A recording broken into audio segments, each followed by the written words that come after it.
You recording?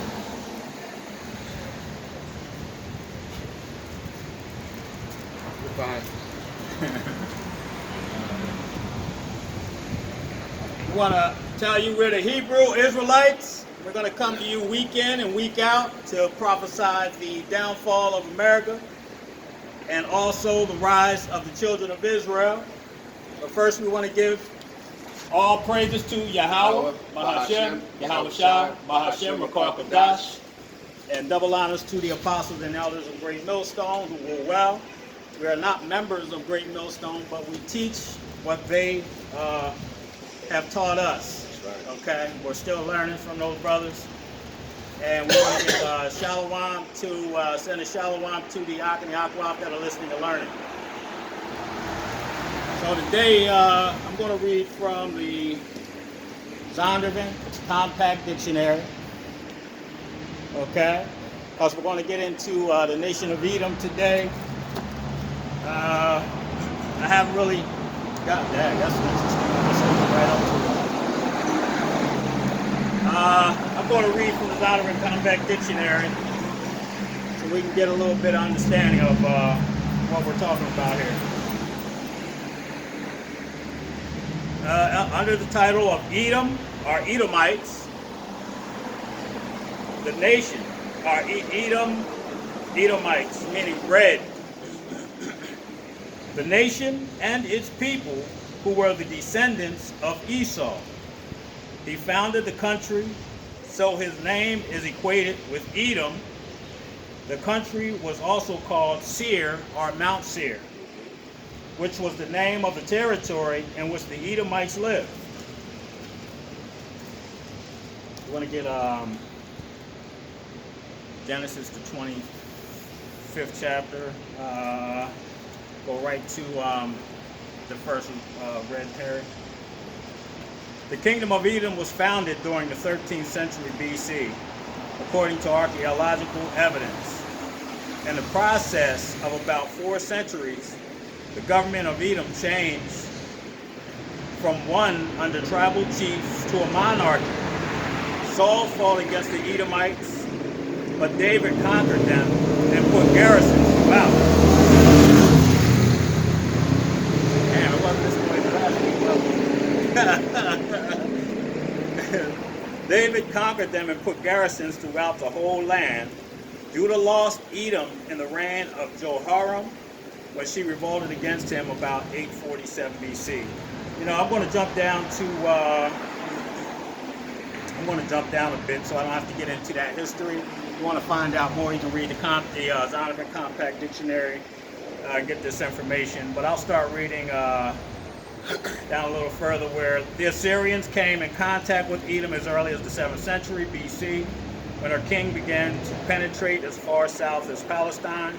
Edom, along with Judah and her other neighbors, paid tribute to Assyria for many years.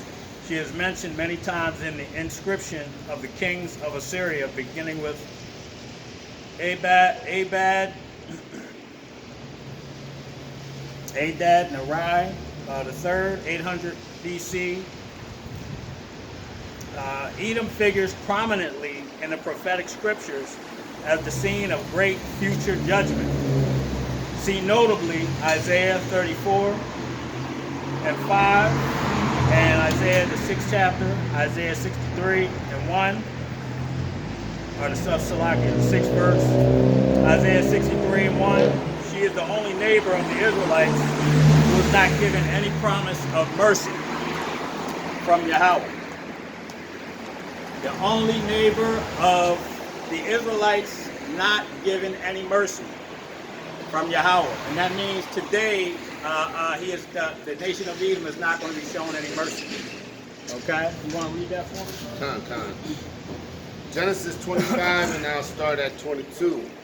And the children struggled together within her. And she said, if it be so, why am I thus? And she went to inquire of Yahweh. And Yahweh said unto her, 2 nations are in thy womb, and 2 manner of people shall be separated from thy bowels. 2 manner of people shall be separated from thy bowels. And the one people shall be stronger than the other people, and the elder shall serve the younger.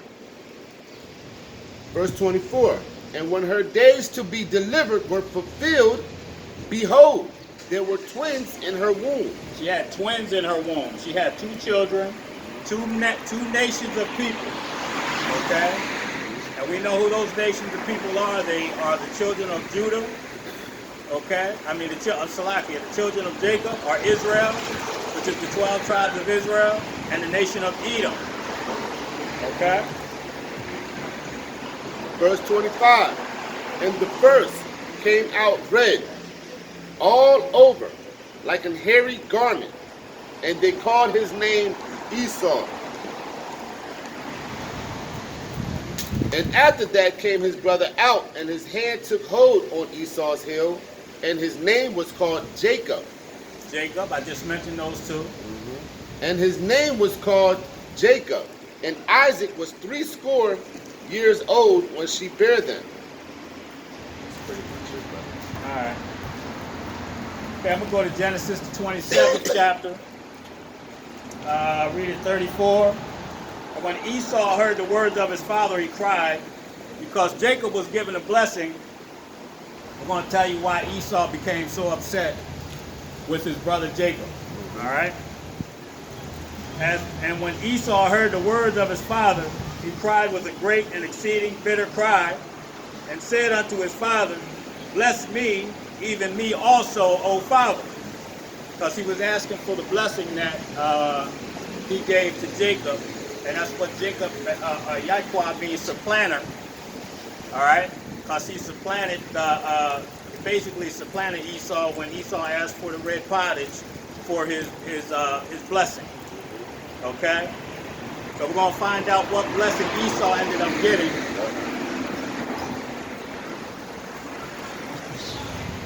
You got any precepts you want to bring out then? Yeah. All right. I'm going to jump down to 37. And Isaac answered and said unto Esau, Behold, I have made him thy Lord, which he made Esau. The elder shall come out, the elder shall serve the younger. Okay? And Esau was the elder son because he came out first. The first came out red, all over like a hairy garment. Yeah. Why is my camera cutting off already?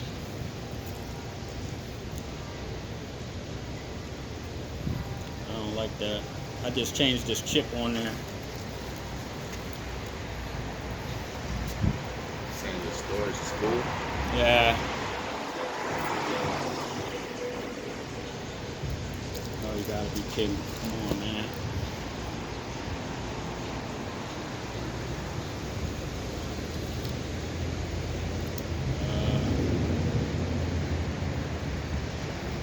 Sorry about that.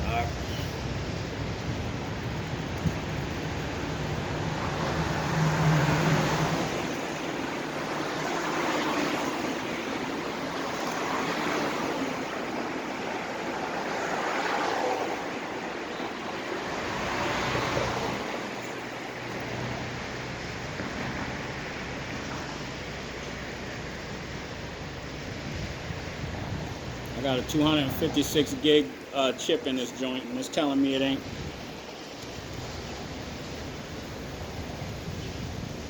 Letting me videotape anything.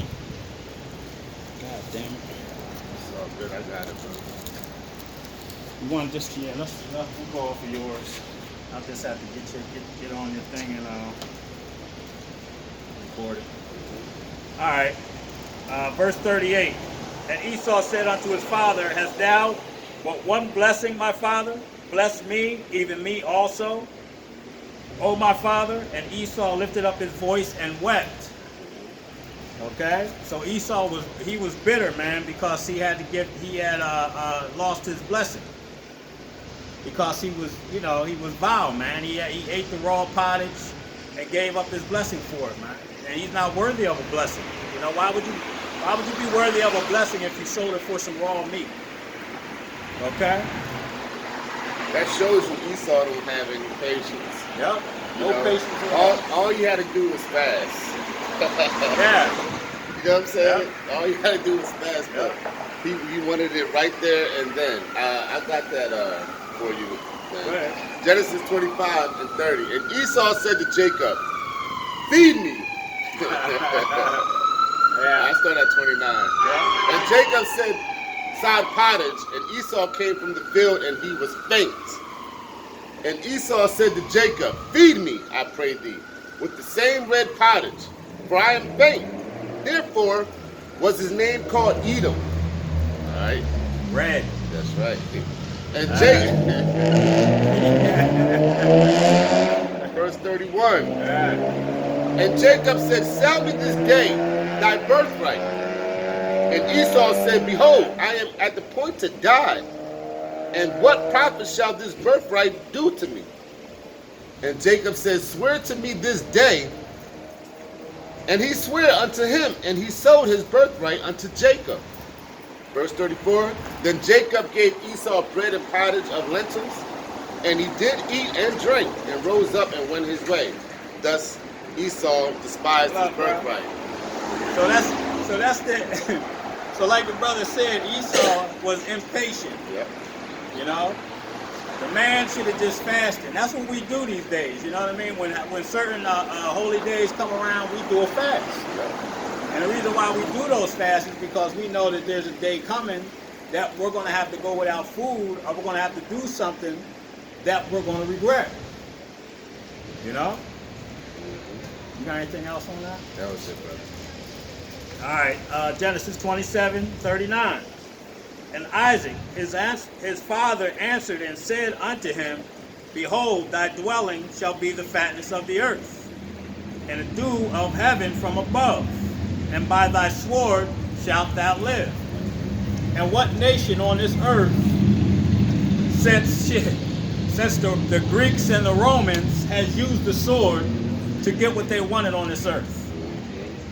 The nation of Edom, the so-called white man. Okay? That's who has used their sword to get things on this earth. That's who goes all over this earth destroying, stealing, manipulating. Okay? That's why they say the pen is mightier than the sword, because they go all over the earth and they write policies, man, and trick these other countries into doing things that they shouldn't be doing. But that time is coming to an end, man. These other countries, these other nations are tired of that shit. They're not going to put up with it anymore. All right? And this country's own government is selling it out right now. So what? To that NWO, man. That's right. So that sword is no longer going to be working. All right? The days of Edom are numbered. You got any precepts? I do actually. I want to jump to Genesis 3 and 12. I think the point is in 15, 14, 15. I don't know if I'm jumping the gun, but Nah. Genesis 3 and 12. And the man said, the woman thou gavest to be with me, she gave me of the tree, and I did eat. And Yahweh, our power, said unto the woman, what is this that thou have done? And the woman said, now this is going back to the Garden of Eden, okay, of Adam and Eve. It is putting a separation. I'm going to just go ahead and read it. Yeah. And Yahweh said, and Yahweh our power said unto the woman, what is this that thou hast done? And the woman said, the serpent beguiled me, and I did eat. And Yahweh our power said unto the serpent, because thou hast done this, thou art cursed above all cattle, and above every beast of the field. Upon the belly shalt thou go, and dust shalt thou eat all the days of thy life. And that dust that it's talking about is confusion. That's right, brother. That's why these people don't know who the hell they are right now. They think they're white. And that social construct was brought up first in 1613 by a playwright that called his own people white. And then it became a social construct, all right, to separate people. That's right. And that serpent is Esau. That's right. Verse 15, I will put enmity between thee and thy woman. Enmity means hatred. And between thy seed and her seed. It shall bruise thy head, and thou shalt bruise thy heel. That's pretty, I mean, you can read more, but that's pretty much the point. There was a separation at the time of the Garden of Eden. You know, and that woman represents Israel. Okay? And that serpent is Esau.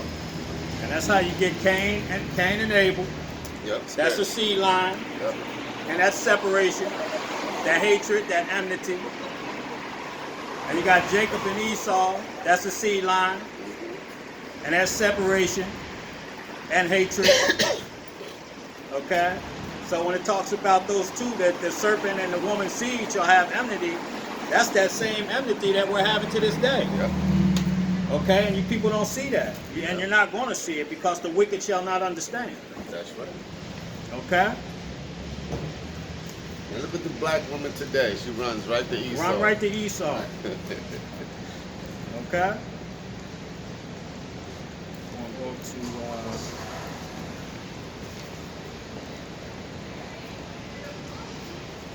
sorry, y'all. Yeah. Anyway, that was the two seeds that was was it Rebecca? Yeah, Rebecca's womb. Yeah. Oh, here it is. I got it. We're going to get 2nd Esdras, verse 6. And I think I'll start reading at verse 6. Then did I consider these things, and they all were made through me alone, and through none other. By me also they shall be ended, and by none other. So Yahweh was saying that he made Jacob and Esau, okay? And through him, he's going to end, like he put these people up over us, he's going to end this thing. All right? Verse 7. Then answered I and said, what shall be the parting asunder of the times, or when shall be the end of the first, okay, this first age, okay, and the beginning of it that followeth? What's going to happen after this place is destroyed? Verse 8. And he said unto me, from Abraham unto Isaac, when Jacob and Esau were born of him, Jacob's hand held first the heel of Esau. That's right. We read that in Genesis, the 25th chapter. I believe it was verse 26. For Esau is the end of the world, that great future judgment that Esau's getting ready to face. Okay? And Jacob is the beginning of it that follows. Because Jacob is rising up right now and learning order. Yep. All right? And that's what we're here, that's what we're doing. All right? We're following the orders of Yahweh Bashim Yahweh Shai by coming out here and prophesying against this place. That's right. Okay? So, the end of Jacob, the end of Esau is upon us, and the beginning of Jacob is coming. You got anything else, brother? You got? Yeah, I do. All right. Well, give me Isaiah, the 63rd chapter.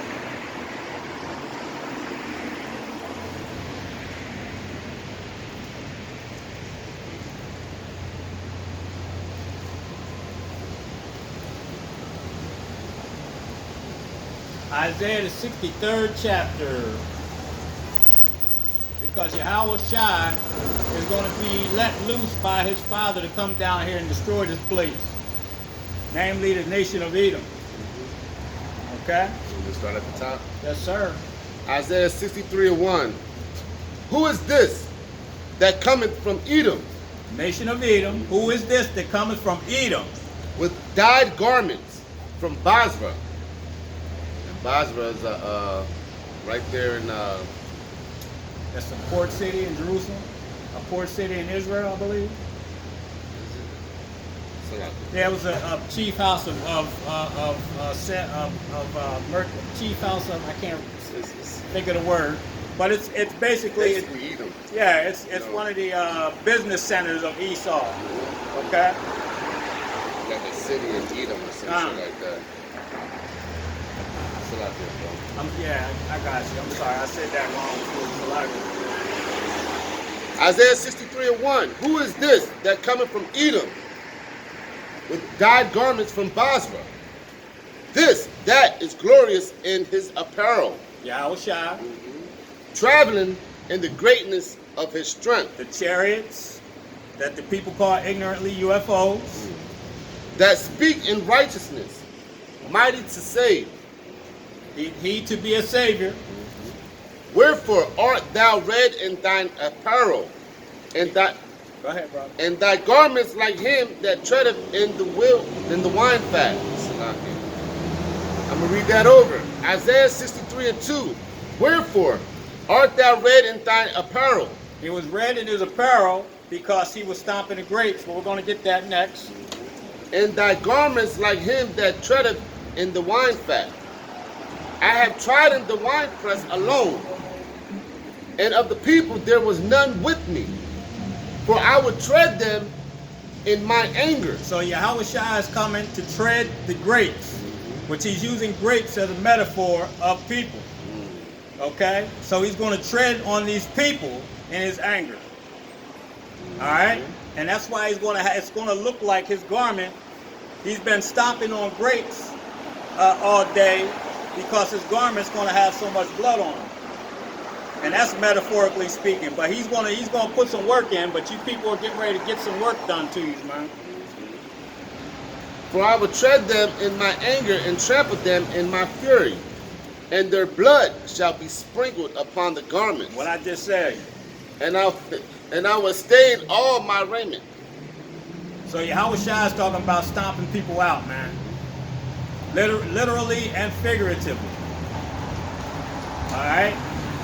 Verse 4 real quick. For the day of vengeance is in my heart, and the year of my redeemed is come. And why would he want vengeance?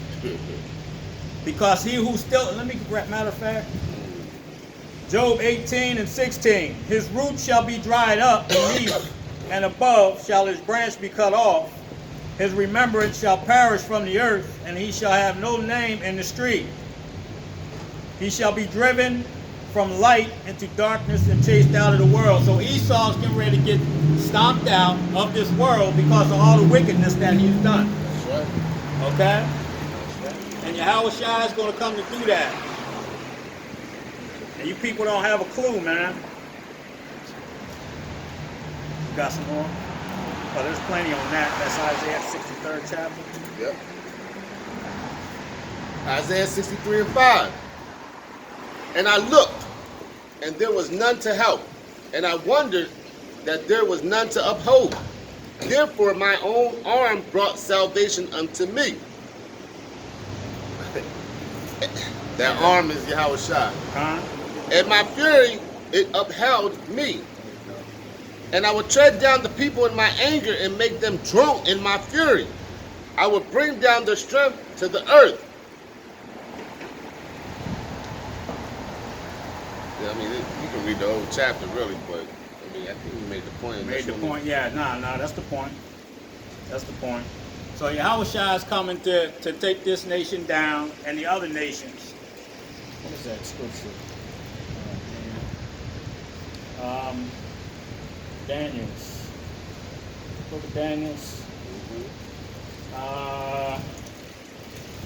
See, I didn't put anything down. I really was coming out here trying to, let the spirit go. Well, let's let the spirit Yeah. flow.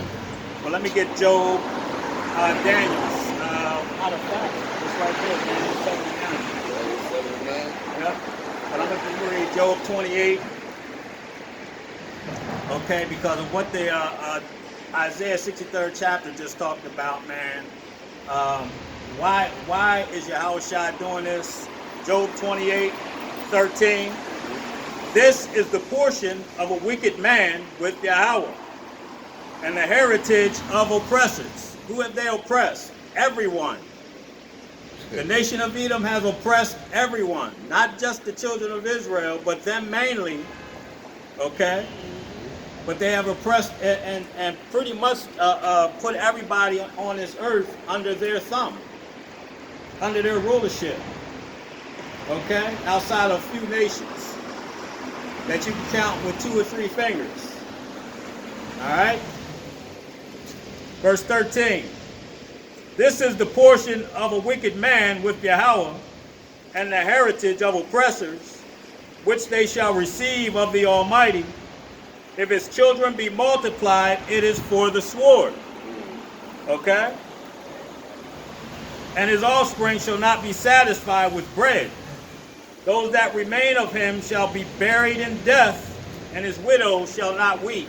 Because Esau's women is not going to care what's going on when he's getting his ass kicked in the kingdom.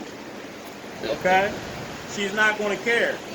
Because a lot of them are going to be comfortable, all right, and being taken care of by Israelites and other nations. Okay? You got something? I got that Daniel 7 and 9 with that. Yeah, go ahead and read that, because, yeah, then we'll get an understanding of what... Daniel 7 and 9. I beheld till the thrones were cast down, and the Ancient of Days did sit, whose garment was white as snow, and the hair of his head like the pure wool. His throne was like the fiery flame, and his wheels as burning fire. Want to start reading that again? Sorry, Slacker. I wanted to catch that first part. Daniel 7 and 9. Behold, till the thrones were cast down. The thrones were cast down. I just talked about how Esau had all these other nations under their thumb, okay?